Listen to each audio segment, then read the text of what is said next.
like, share, and subscribe, and ring the little bell so you're notified when new videos drop. So this is another of my ongoing series of a deep dive review into Chris Chibnall's Doctor Who, which is so much worse when you look at it. I mean, we all thought it was bad, right? It's so much worse when you look at it. It's just unprofessional. It's unbelievable. I mean, the writing is unprofessional, and the much of the acting is unprofessional. So this is a story I was going to just skip over because I figured I remember this one not being awful, right? I'm like, okay. No. Everything's relative, right? It was in that first year, and we were grasping at straws for anything that made us not want to vomit in our own mouth. If you're still on board with them at this time, which sadly I was. I knew it was garbage by this time, but I was just like, I was still in shock, right? Still in shock. I couldn't believe quite how bad it is. This is essentially a story telling you to relax and trust the corporate overlords. The corporate overlords care for you. Right, the corporate overlords care for you, and they will protect you. Don't think for yourself. Don't go for independence. And then they have a character who doesn't like submitting completely to the corporate overlords. So what are they? They're presented as they're a white man, obviously, but they're presented as an incel, like an evil incel, violent person. If only they would believe in the goodness of corporations, right? It's the opposite, Doctor Who. Oh my God. It's the absolute opposite. It's as if he turns up in the Happiness Patrol and says, "Oh, we got to stop these killjoys. I'm with you, Helen, eh?" I don't understand. I don't understand why anybody thought this was a good idea. I don't think I'm ever going to understand, right? I don't think you might think I'm lying, right? You may think I'm exaggerating. No. We're going to watch it together. Before we get into it, like, share, subscribe, even though there's nothing to like it. Like, share, subscribe, comment. Oh, please let me know what you think. It's shocking. They keep setting up these robots as being the villains, like these creepy, and then they never call back to it. Oh no, they were fine. Those robots are just totally fine. It's weird, mate. I don't understand. I do not understand how this came to be, right? Like, share, subscribe, comment, let me know what you think. Sign up to my Substack, sign up to my paid Substack. You get bubbles for that right now. Hopefully I'm going to redress that balance at some point in the near future. I'm doing this video series. Boys, I try to make it I thought it'd be a 5-minute video a day. It turned into about a 25-minute day. Today went on for about 35 minutes. And then I got to research it. It's just a massive suck of my time, and often normally I do like being massively sucked, but not this time. Amazingly, it's over in 11 days. I tell you, if I would ever said I'm being massively sucked and it's going to be over in 11 days, I would normally have a smile on my face. No. So like, share, subscribe, comment, sign up my Substack. If you ever see me don't see me put out content on this channel, it means I've been banned by the YouTube. So Substack will let you know where to find me. I've got another channel. I've got a Rumble channel. Let's all move over to Rumble. Life will be better. So comment, as I said, share. YouTube loves the sharing.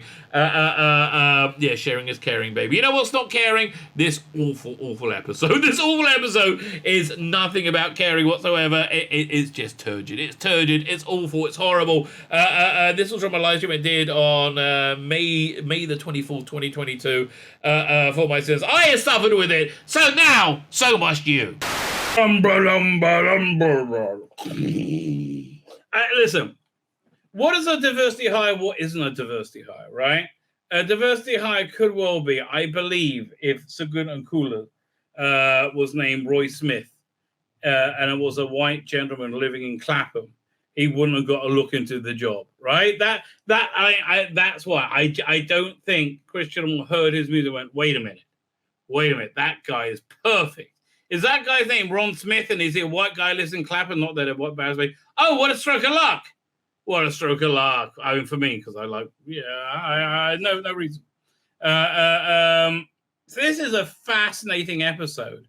And the reason it fails completely, the narrative tells you something completely opposite to our every instinct in the Western world. The narrative tells you that you shouldn't be distrustful of big autocratic systems, You shouldn't be distrustful of them at all. No. They're perfectly okay. And in fact, anybody who is distrustful of them is a bad person. And you should be distrustful of them because they're probably terrorists that want to kill everybody, right?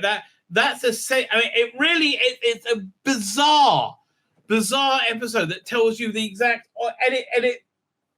it makes you think it's going to go one way and it goes another way, and the way that it goes is saying that good is bad and up is down. Like it's so morally lost, right, and confused.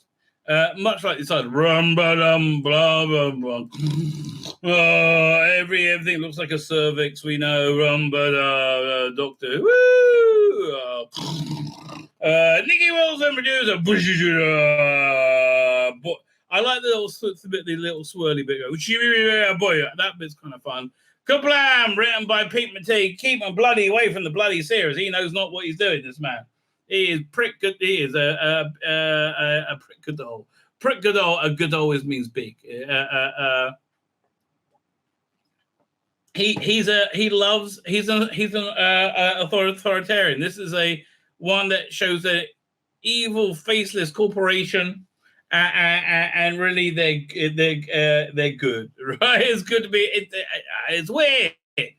Okay, start with the good. I like the graphic of this look of the TARDIS in the time vortex. This is how it actually works. A lot of things done by the artisans actually work very well. This one being a good example. This a bad example. The interior of the TARDIS looks like garbage, right? So the Doctor can't fly the TARDIS, right? Because she, like a moron, can't do anything, right? It's essentially a moron can't do blood. Oh, I'm still getting the new systems running. I don't really getting them.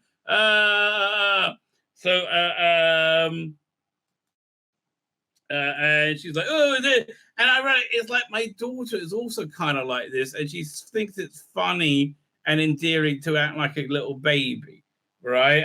It's actually irritating, right? And you kind of get out of that after you have a kid. I think Jodie did just have a baby. Muzzle off to Jodie. Take some time off from acting. There's a thing chasing. Oh, look, it's our home. It's coming to us. Oh, it's a Kerblam man, right? It's a Kerblam man. Oh, it's good. We love the Kerblam man. So it's Amazon, right? The thing called Kerblam. It's a robot that delivers your package. And it goes, oh, I got it back. Okay, it's like, what sad fuckers? I mean, I'm sorry. They're so excited to get a package from fucking Amazon. Go to a local shop and meet someone. Like, what? The Kerblam man. Oh, I keep on Kerblam man. And she gets a package. Oh, thank you, Kerblam mum. Okay, look at me. This is my acting choice. Done all by own accord. Well, why do I have no authority? I don't know. I don't know. Icky thump. Anyway, off goes the robot. And opens up the package and says, hey, look, it's a callback to when Doctor Who was popular. And she gets a fez. Like, oh, remember, I'm just like Matt Smith, just popular, just like that. I see they have another callback to an early episode as well. Was it? They talk about a giant wasp about Agatha Christie. Fine. So then he says, Yaz says, but Doctor, look at this, because Yaz is Super Sleuth #1. Look at this, Doctor. It says, oh, like he thump.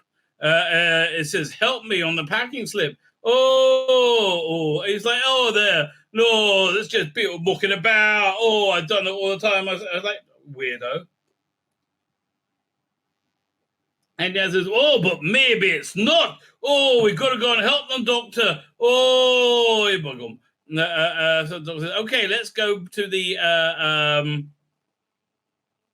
what's the bloody place called again? The Kerblam Center, right? Hey, they're going to the Kerblam Fulfillment Center, which is on a moon. Okay, so Amazon Fulfillment Center on a moon, place called Kerblam. And they arrive. And I like it when the TARDIS does this, when it just like comes and nestles in somewhere. I just wish this wasn't in awful Doctor Who. And out comes Jodie Whittaker, not knowing how to act. Oh, I keep up. Oh, I'm the Doctor. Trump, Trump, Trump. Oh, that's where I am. Oh, look at me. I'm gonna see. Here's the thing, and we're going to see this a lot in this episode, that you don't get authority just by dint of putting on the coat, right? And being Doctor and being on the titles, right? You have to be able to pull it off, right? It has to be credible. And it just isn't, right? I'm sorry. It just, she plays it like an idiot, and it's written like she's an idiot. I don't know why they made those creative choices. But, like, why am I being called a bigot? Because they make those weird creative choices. Right, I'll remind you, this was the one where we thought was a good one first time. I said, oh, this one's not so bad. Right, even by this episode, we were all already thinking, oh, this was not so bad. So anyway. So yeah, the other thing is when she gets the Amazon package, it's like, yeah, okay, it's fun getting an Amazon delivery. Everybody likes getting an Amazon delivery, but we don't want the Doctor to be like us. We want the Doctor to be aspirational, right? Yeah, we want the Doctor to be too high-minded. Why is she happy about getting a fez delivered to her? She could just go.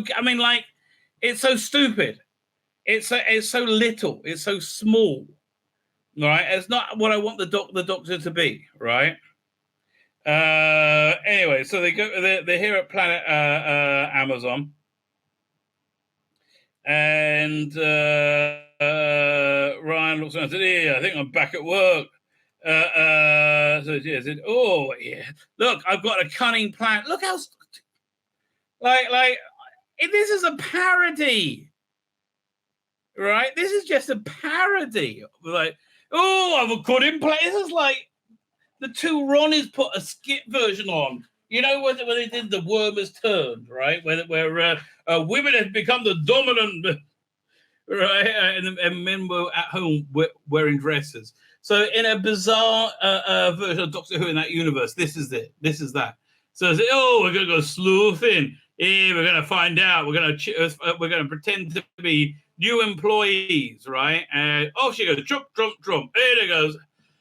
And walk into the lobby, and they meet, apparently, the boss of everybody, right? We find out later, the boss of everybody is just also on the front desk, right? Hi, I'm the boss of everybody. I said, oh, we're new here. We're new recruits. We just flew in from the shuttle, right? He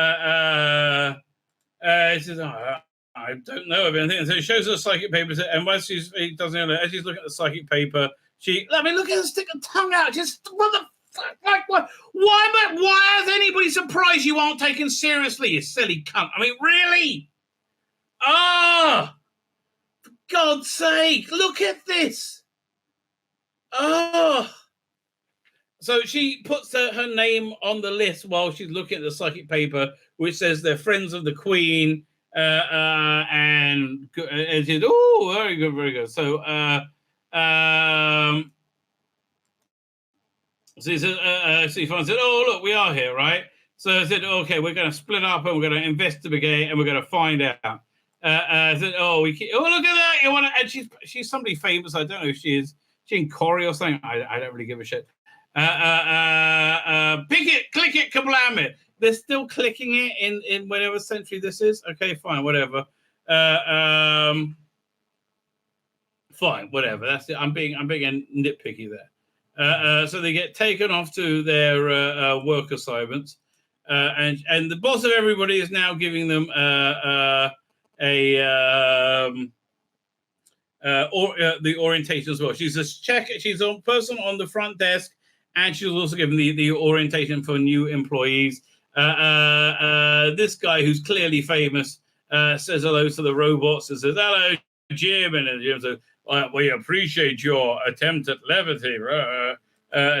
So he says, hi, I'm a famous guest star. I can't remember my name. I don't really care.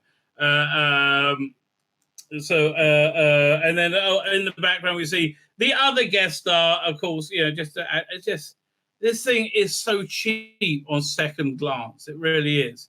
So and every time you see them, they're playing up the robots as being creepy, which is good, right? They could do a robots of death thing, right?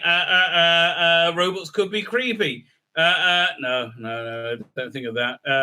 So they're scanned to work out what their best job is, and they're going to be given ankle bracelets with a color coder that tell them which job to go to, right? He said, "Oh, I see you got 2 hearts." I said, "Oh, that was a gift from the Queen." I don't want to tell anybody. It's every time she lies, she's very obviously lying. Like I don't understand why she's. Do you not see somebody see through that lie? Oh, it's just a gift from the Queen. Don't tell anybody; she'll be embarrassed. I mean, with that face. I don't get it. I don't get it. I don't understand. I do not understand. It's in freaking sight. It just is. I'm sorry. So she gets scanned. You got 2 hearts. Blah blah blah blah blah. And then power goes. Like, what's going on? The power goes off for a second. And then, don't worry, it does that sometimes, settling.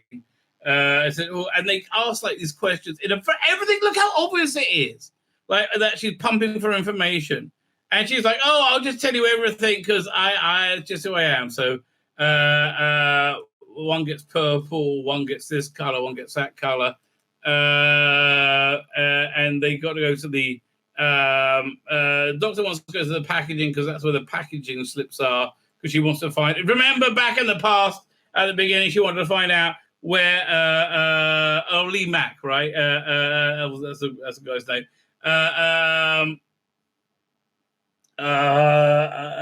Back when they wanted to give him a reason to go there, right? And just look at these sets. It's all like, oh, let's film it in warehouses, and then look at all the CGI warehouses. And I think, oh, look, it's an Amazon plant. Again, he said, Ryan's it was just like going back to work. So apparently there's a 10% human workforce, which that woman who was on the front desk and doing the orientation for them now is in charge of, right? So again, this first 10 minutes with the fam asking questions and her answering everything completely. Lee Mack again, right? He's on stalking or whatever. And they're very clear. It's very Scooby-Doo. They're very asking stuff about what's going on. It's a boring info dump. Goes on and on and on and on and on. So then they're in the packaging bit where they get something and they package it and they put it into a package and then they put it onto the next thing, right? So, and you're not allowed on the conveyor belt. If you do, you get fired. It's no fun. And so they look to see where the packages are going, and it goes to the next bit, right? So they're given their assignments, and then I think she switches with Graham, right? Yeah, she switches with Graham because that's one of the times she can get a sonic screwdriver to work. So Graham now goes off to be a janitor, while she goes off to packaging. Right, with Ryan and what does Yaz? I guess we'll see him again. And they're like, yeah, let's make fun of Graham. He just got the janitorial job. It should have been the doctors, right? So introduce this new character, pointless character. Like everything about this is weird, right? She's a sweet, innocent girl, playing it like she's blind a little bit for some reason.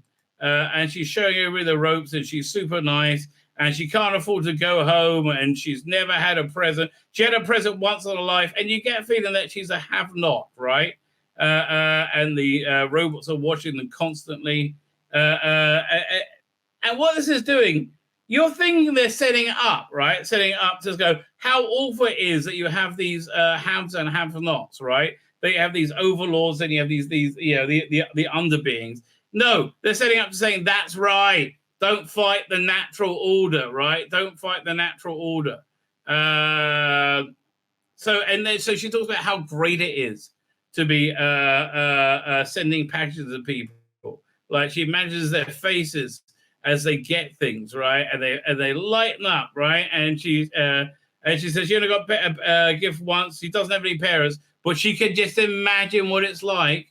And again, this is very disturbing. What's going on with her, right? Now, also, this character makes no sense whatsoever, and she's very unrelatable and dull, right? She's not a character. She's characteristics that don't really fit together, right? So the doctor's asking where packing slips come from. And she said, we get them from the next thing. And again, look, this is her acting. It's just shocking. It really is absolutely shocking. And it just lets Witter on and talk for a long time, right? That's essentially what the it's so good having my little being a simple servant slave. I feel so good about life. Yay. And they're like, well, Ryan's like, well, this is just weird. Anyway, so finally she's looking for the packing slips, right, where they came from. Meanwhile, Lee Mack, right? Lee Mack is in the stores with Yaz, and he's going over the stuff that they need to do, right?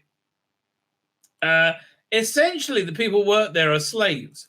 They can't afford to, like, he's managed to get the discount shuttle a couple of times a year, but essentially he's a slave, right? He can't afford to go home, and he's doing it for his daughter. Of course he's a single father, and he was terrible to his first wife. It's like a bingo card of woke suck, right? It really is like a bingo card of woke suck. Where was that? Fine, one second, just me. Transfer me water, and no, we're not talking code. That's too much water transferred. One second. All right. So, yeah, so he gets the economy shuttle because that's all he can afford. She gets a job. What's it? Fine. So they get told what things to get, and they go and find them, right? So she's showing them how stores work, and everywhere the creepy robots are watching and being creepy. But this is a plot thread that isn't followed up, and so we're left understanding the robots are actually nice and benevolent, and their constant guard over you is for your own good, right? They said, "Look, I got on a poster. Look at me. Maybe you can do that one day." I said, "Oh, that's nice." And her daughter made a thing that said "Dad." And the robot says, "Hey guys, not allowed to have personal conversations. Back to work now, very please." And again, they are slaves. They are absolute slaves. These people. And he talks about how much he loves his wife, and the robots just being weird. They say, "Oh, you're talking too much. You're having too much interaction." Oh yeah, the power went out again. That's why. And the power came back, and she gets something in a area 0 and ZX1. He's like, "No, don't go there." He said, "Oh, I can go there." No. He said, "No, you're new. You get lost there. Last person didn't come back. Right? No, don't go there." And then the creepy robot still being creepy, creepily watching, creepily guarding, but they're not creepy apparently. Right? This is like they don't come back to. It's so bizarre.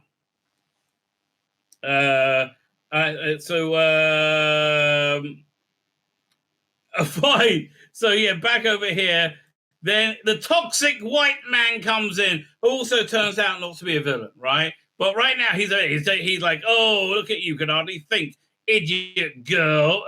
And Ra's like, hey, don't talk to her like that. And he's like, talk to her how I like. I'm the boss, me. I'm just the boss, me. So the doctor then goes and lectures him.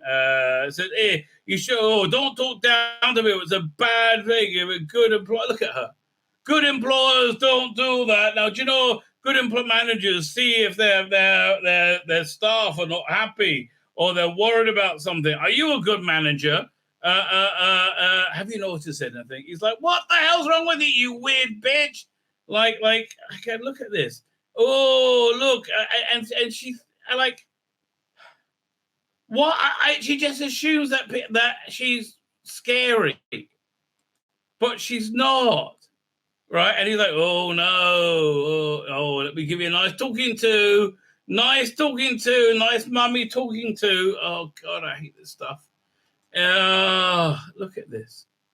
Like, why? Why? Why? And he goes walking off in a huff. Oh, she's just awful, right? So the girl says they can get a warning and fired just like that. Only recently a few people have gone missing. One called their mum, but they never turned up home, right? And they're like, well, isn't that a bit weird? I said, oh, I don't know. I can't think. I'm just a silly girl. I said, no. I don't think it's weird. People have just gone missing. Meanwhile, Lee Mack goes looking for a thing, and there's a creepy robot there, and the creepy robot's going, I'm being creepy, and then he taps on her face, and he goes to sleep. The creepy robot grabs him, and Yaz hears the scream and starts walking around going, oh, what's going on? Right, what's going on? And she goes looking for him, and she finds his cup mysteriously. And more mysteriously, his medallion made by his daughter, who he would never leave in a million years. Right? And they're like, I think you're going to kill me. And the other ones go, I think you're going to kill me. And so she runs out, and they don't kill her. Right? Okay. I didn't miss anything out of that, right? So now Graham is learning how to be a janitor. Reasonably bored, right? And he's basically being told what they need to do and where to go. So what's going on? I just skipped something. Yeah, and he's basically being a sympathetic and nice guy, a bit shy, bit of a strange guy, but but he's perfectly okay, presented as being a nice person, right? And then suddenly the lights flicker, and they go to the break area, right, where they confer, and and they try and ask them like, what else is going on there today. So meets Graham, and Graham said, "Oh, now you can get anywhere. You're a janitor. Nobody's going to notice you. You can go anywhere, and you're like radar invisible." Right? I need you to go and get me the plans of the building of the. And it's like, well, how am I going to get that? It's like I don't even know they have those here. So you work it out. You're clever, man. Anyway, so the girl, whatever her name is, from the packing place, meets the janitor guy, and the janitor's like, oh no, she drops the food, and Jenico runs and picks it up, and he's like, oh, I love you so much, I want to jump up and down you and rub up and down your leg like I'm an excited little Labrador puppy. Again, this is how I think SJW's made. It's very strange. But normally they're sexual deviants, so it never happens. So he gets embarrassed and runs off. Oh, I'm scared. And they're like, oh, look, that guy is funny. And meanwhile, the robots watch everything. But they're not, okay, they're played as being weird and creepy and bad. Okay, they keep played as that. And they, and it's never paid off. Right? So it's just, what? It's a major plot point. Right, it's a major point, the whole thing, and they just ignore it. They're like, oh no, they're actually all okay. That's fine. That's fine that they're weird and creepy. Don't be a racist. I'm like, oh, okay. So anyway, they storm in now to the bosses, right? Oh, because what's his name? Yaz's Lee Mack's gone missing. They storm in the bosses and say, "Oh, what are you doing? Oh, how dare you!" Oh, and she's wading in there, giving them a lecture, and she's like, "Oh, what are you doing about it? You've got to do more." So, and they're like, "You're a new employee. Why don't they just turf her out, right?" So when the script was written, it was written without a clue that Jodie was going to be as awful as she was going to be. I mean, look at this, right? He had no idea that Jodie wouldn't be able to pay off. I mean, yes, can't pull off a confrontation, right? And she's trying her best, and she has no idea how to do it. And she keeps like banging her fingers on the table and threatening them. Said, "Oh, you'll have me to answer to." Oh, right. And she's like, well, and then she lets them go. No, she knows this major thing. Says, "Oh, yeah, who did this? This helped me thing." So, I don't know. Who could have done it? This comes from packing. Yeah, that's where you've been. And it said, "If you do anything to me and my friends, oh, you'll have me to deal with." And they're like, well, who cares? I mean, I don't know. Like, I this is all just so weird, right? It's all just weird. It makes really, like, why does she think she's intimidating? Because she clearly isn't, right? If you're doing it, oh, you have me to answer to. Who cares? So then it gets weird, right? Then they go into the hallway and says, okay, so here's a plan. There's a very convenient little hiding spot here. We're all going to hide in, right? And then when they're going to wait till the evening when they leave. And we're just going to wait there and hide, right? Meanwhile, and she says, oh, I just hate bullies as she's leaving. She just sat and bullied them for like the management, for not like accuse them of doing terrible things, which, as we'll find out later in the episode, she was 100% wrong about. 100% wrong, right?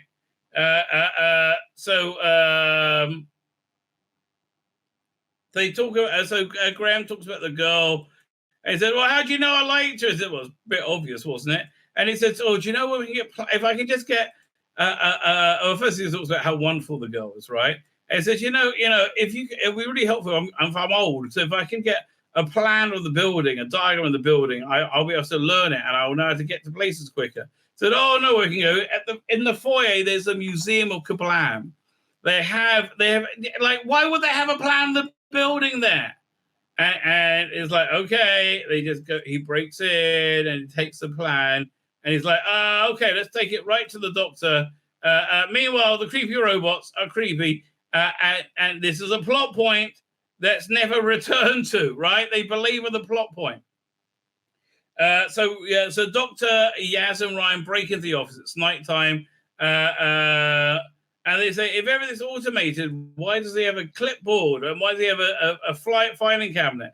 Is it a good question, right? So Dr. Sonics it open and starts looking at it and goes, oh, what's that? And in walks this woman who's the boss of everything, and she knows they've been lying now. They're like, who are you? We know you didn't come in on a shuttle. You're imposters, right? What's going on, right? And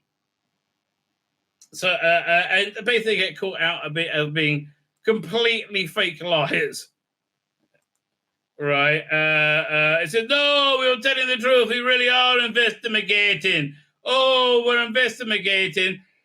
What happened to people, and we're not sure. You haven't been negligent, and it's your fault. She's like, I do so much for these people, right? I'm the one in charge of them. I bring all the people in.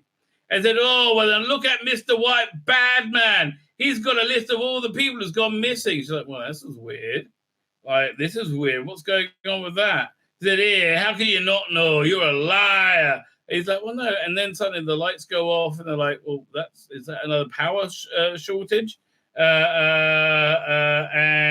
they're like, No, it's actually a massive power drain, like from the core of the building, which they can't get to. Okay, so meanwhile, the one robot's still working even though the power's still up, and they don't know how. So Charlie goes and checks the robot. Said, "Oh no, I'll check it," and the robot attacks him. There's a bit of a robot fight, and the doctor's useless. Like, she waves her sonic round, she can't do anything. Everybody else is trying to wrestle it down, right? And eventually, what's the name? The blonde woman takes the head off, and she's trying to work out what happened, and so she wants to read the head or something, so she can hack into it. I think the power comes back. And again, she does some sonic screwdriver action, and she was absolutely useless, right? So she starts. She threatened the gun, and the woman has a big speech about how she's like helps everybody, and the doctor is just like wrong about everything all the freaking time, right? Just relentlessly wrong. The woman was actually totally dedicated to the system. There are the rogue elements that don't want to keep it going.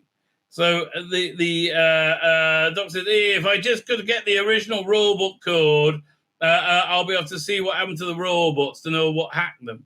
Now, again, this is going to turn out to be absolute bullshit, right? She can't do anything the bloody kind. And the woman like lectures about how she's like taking care of everybody here, looks after everybody. Like, why are you accusing me? I'm based on nothing. So then they go, oh, I know, we can get the original robot, the original one, the original Kerblam robot. This is the dumbest thing ever, okay? Fine. So it turns out the doctor needs the original robot so she can work out the code on the current robots to work out what's going on. So that's akin to saying, I need a copy of Windows 3.11, you know, the one they had on those, a stack of diskettes, right? I need that so I'm able to hack into the latest iPhone, right? It's so stupid. It makes no sense whatsoever. What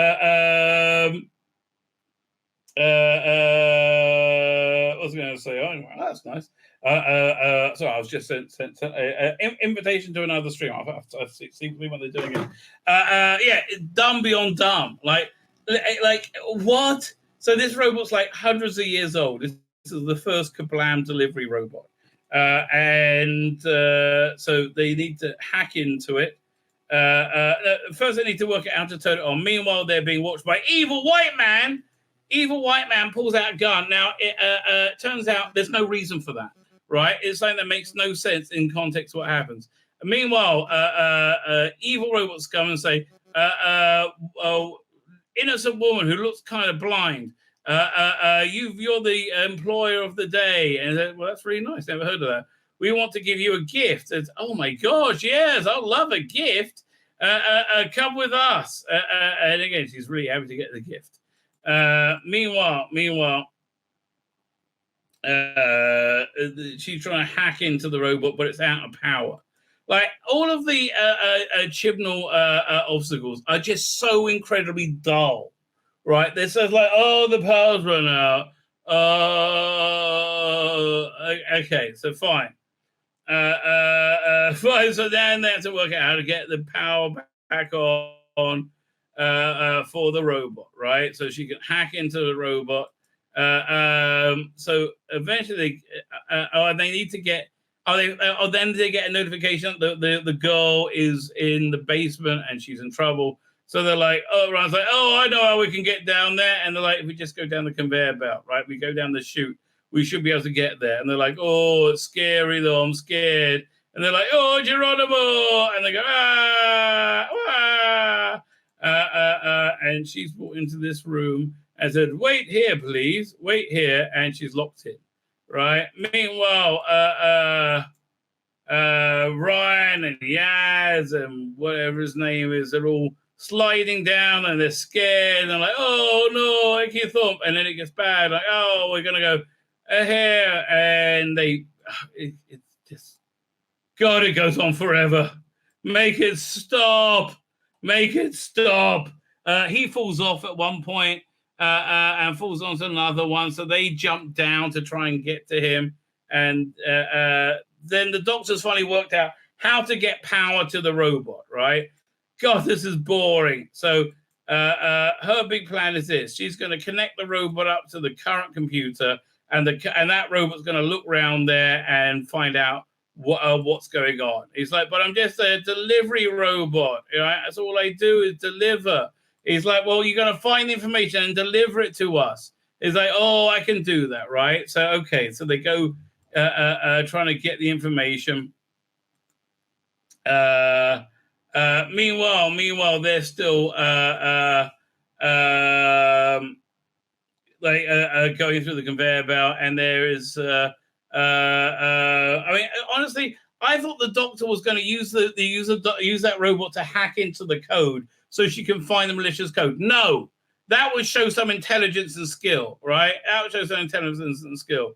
So what's going on now is they're being decontaminated, but because they're still there, they need to use laser decontamination, and they start firing laser beams at them. Pew, pew, pew, pew, pew, right? Flying. It's like, and then they get out, and it's like a video game level, basically. So they're looking around, and they're at the very bottom bit of it. Yeah. Meanwhile, they got the robot, right? So the doctor was saying, oh, I'm so stupid, mate. I'm so stupid. Oh, I'm very stupid. Too many things going on. Too many variables. Yeah, for your little mind. Yeah, no, I know you're stupid. She's remembered these robots have teleports built into them, so they can be used to teleport down to the bottom of the building instead of going through the chute thing that Ryan and Yaz went through.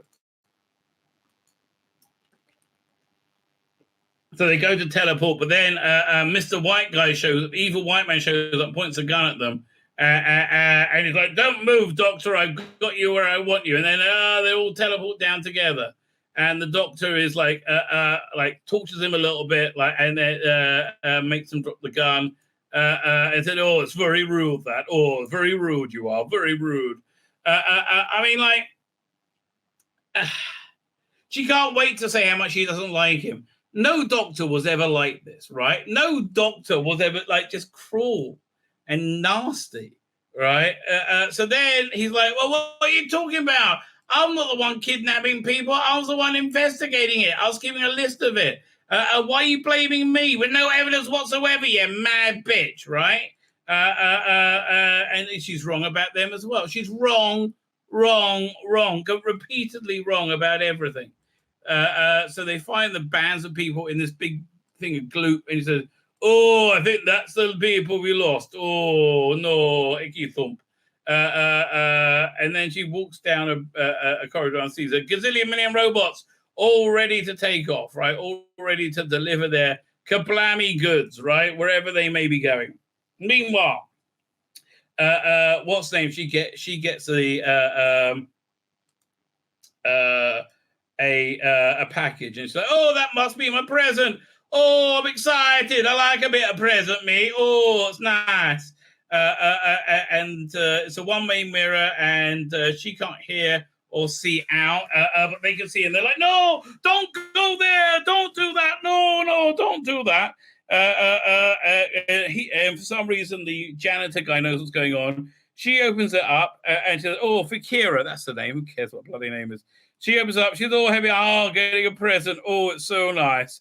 So Dr. Jodie goes and inspects these things, trying to work out what's going on. Of course, she doesn't bloody know because she's a doofus. Oh, why do they keep playing her as a doofus? I just don't understand. Like, couldn't they do anything without her being so freaking stupid?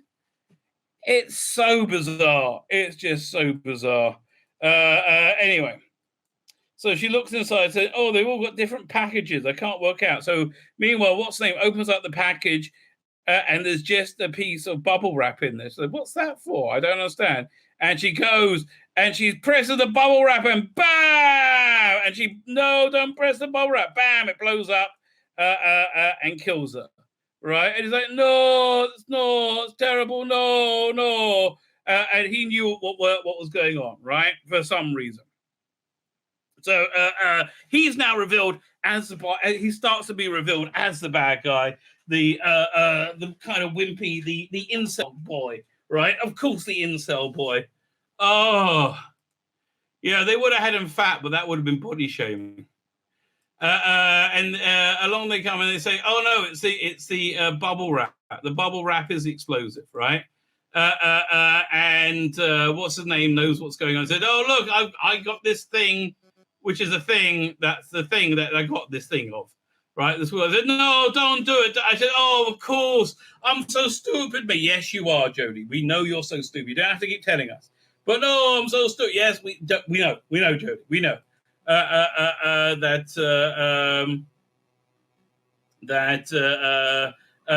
Janitors are like they're invisible. Nobody knows about them. And what's going on?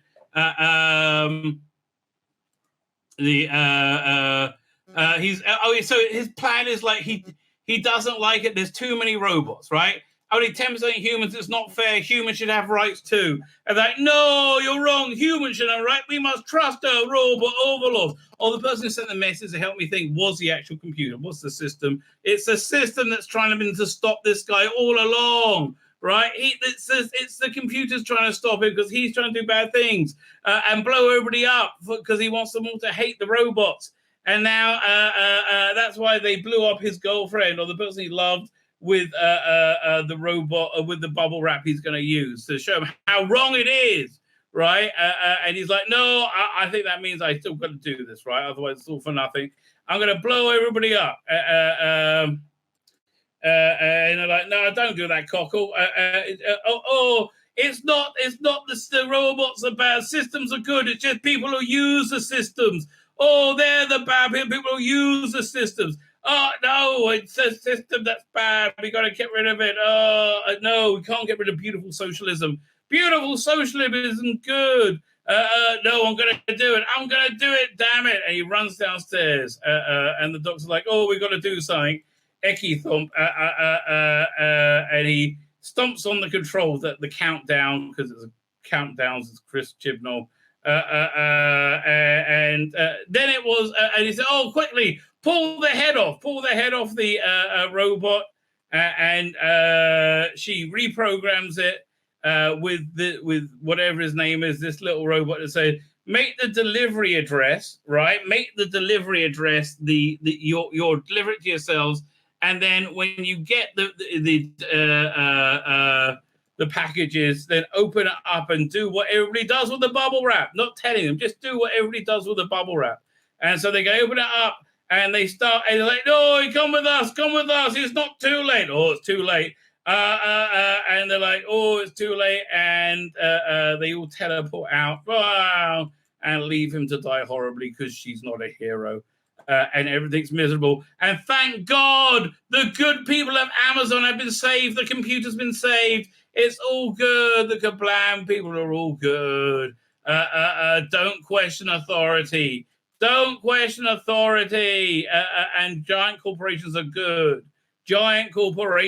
good. Don't question them anymore.